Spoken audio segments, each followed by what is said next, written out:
শিক্ষার্থীরা সবাইকে স্বাগত জানাচ্ছি আজকের ক্লাসে। আজকে আমরা যে বিষয়টি নিয়ে আলোচনা করব তা হলো সম্মান প্রথম বর্ষ, fundamentals of mathematics, chapter 10 summation of algebraic series বা বীজগাণিতিক ধারার যোগফল এর একটি গুরুত্বপূর্ণ এক্সাম্পল। আর ওই গুরুত্বপূর্ণ এক্সাম্পলটি হলো অসীম পদ পর্যন্ত সমষ্টি নির্ণয় করো। আর ওই ধারাটা হলো 1/1 2 প্লাস 1/2 3 প্লাস 1/3 4। ঠিক আছে, আর অসীম পর্যন্ত দ্বারা যোগফল নির্ণয় করতে পারে। এই দ্বারাটার ক্ষেত্রে প্রথমে লাগবে আমাদের এনতম পদ, যেহেতু এটা সমান্তর দ্বারা। এনতম পদ equal to a plus n minus 1 into কত ডি। ঠিক আছে, তাহলে তুমি দেখবে এখানে আর ধারার ক্ষেত্রে ধারার সমষ্টি এসএন ইকুয়াল টু কত, B not minus BN.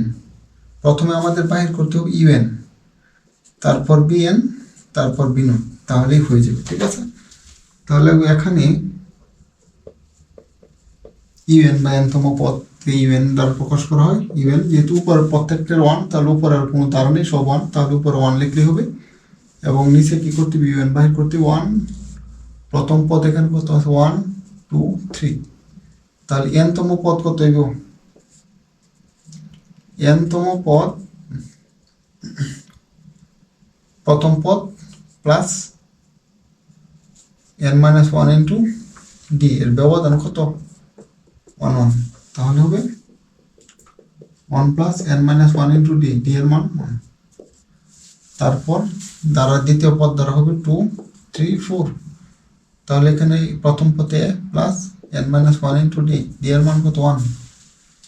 Second bracket 2 plus n minus 1 into D is equal to 1/1 plus n minus 1, 2 plus n minus 1।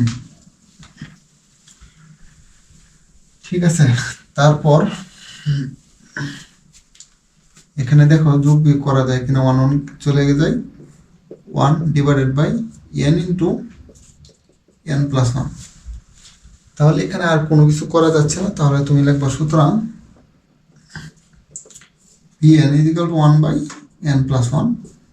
কারণ যদি এই ধারাটা যদি এরকম থাকতো 1 ইন্টু 2 2 ইন্টু 3 প্লাস 3 ইন্টু 4, তাহলে এটার ক্ষেত্রে bn বাহির করলে গুণাকারে থাকলে কি হবে, গুণাকারে থাকলে তাহলে এই ধারাটা যদি এরকম থাকতো 1 আকারে ভাগ আকারে না থাকতো, যদি এরকম টাইপের থাকতো, তাহলে bn এর ক্ষেত্রে একটা পদ বাড়িয়ে লিখতে হয়। আর যে ধারা তোমার 1 আকারে মানে ভাগ আকারে থাকে, তখন এই ধারার যখন বিএন বাহির করতে হয় তখন প্রথম পদটা কি করতে হয়, বাদ দিয়ে লিখতে হয়। প্রথম পদ যদি বাদ দাও, তাহলে প্রথম পদ বাদ দিতে পারো। এখানে পদ কয়টা ছিল, দুইটা থেকে কমাইছে কত, একটা। আর কত করে ব্যবধান 1, এটা লিখলেও যেটা, না লিখলেও সেটাই। তাহলে 1/n প্লাস 1, এখানে 1 লিখলেও যেটা, না লিখলেও এটা। ঠিক আছে, তাহলে যেহেতু আমাদের bn এর মান আমরা পেয়ে গেলাম, সুতরাং এখন লিখবা n ইকুয়াল টু 0 হলে, এখন n ইকুয়াল টু 0 হলে p not equal to 1/0 plus 1 1/1 equal to 1। ঠিক আছে, তাহলে দ্বারা সমষ্টি বাহির করি, তারপর অসীমতম পদ পর্যন্ত সমষ্টি বাহির করব। সুতরাং এসএন প্রদত্ত দ্বারা সমষ্টি S N equal to P naught minus B N. P naught এর মান হচ্ছে কত 1, পি নট এর মান হচ্ছে 1 মাইনাস বিএন, বিএন এর মান কত, বিএন এর মান হচ্ছে 1/n প্লাস 1।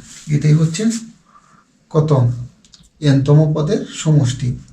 ওরা তো এনতম পদের সমষ্টি চাই নাই, অসীমতম পদের সমষ্টি নির্ণয় করে। এখন অসীম পদ পর্যন্ত সমষ্টি, এখন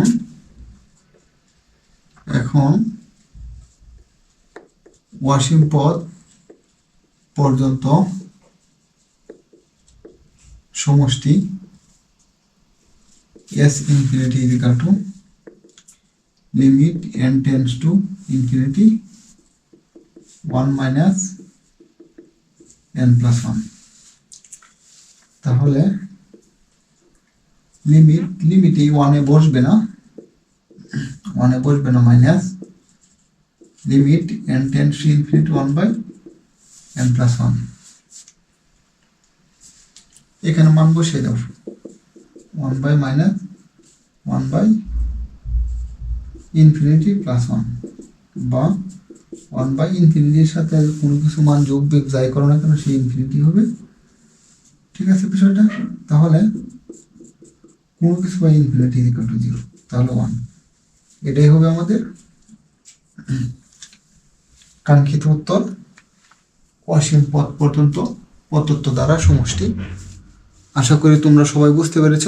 সবাইকে ধন্যবাদ এতক্ষণ আমার সঙ্গে থাকার জন্য।